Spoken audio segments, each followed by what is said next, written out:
ठरलं तर मग या मालिकेपासून घराघरात प्रसिद्ध होणारी आपल्या सगळ्यांची लाडकी अभिनेत्री प्रियंका तेंडुलकर तुम्हाला माहीतच असेल, जिने आपल्या खलनायकाच्या भूमिकेने सर्वांचीच मनं जिंकली।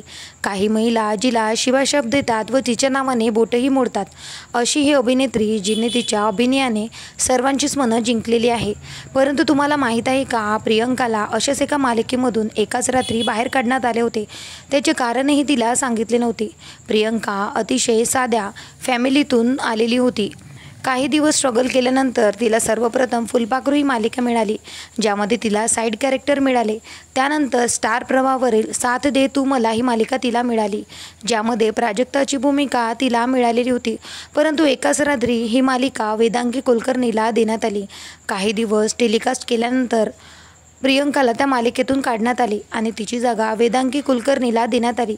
मात्र वेदांगीच्या येण्याने लोकांचा मात्र या मालिकेतून इंटरेस्टच चालला गेला आणि ही मालिका पूर्णपणे TRPच्या खालच्या लिस्टवर आली। शेवटी ही मालिका बंदही करण्यात आली।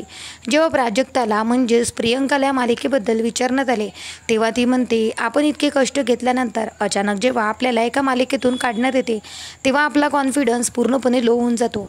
त्यावेळेस मी भरपूर डिप्रेशनमध्ये गेले होते। तेव्हा मला माझ्या आईची साथ लाभली, तिने मला भरपूर हिंमत दिली आणि मी परत ऑडिशन द्यायला सुरुवात केली आणि ठरलं तर मग ही मालिका माझ्या पदरास पडली।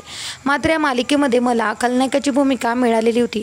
काहीतरी नवीन आपल्या पदरी पडलेला आहे, आपण हे उत्तम प्रकारे करू असा माझा आत्मविश्वास होता आणि आता लोकांचे शिव्याशाप ऐकून मी माझे अभिनय उत्तम प्रकारे साकारत आहे असा पूर्णपणे अनुभव आहे, असं तिने सांगितलेलं आहे।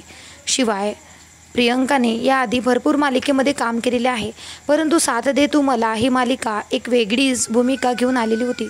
परंतु ही मालिका प्रियंकापासून हिरावून घेण्यात आली।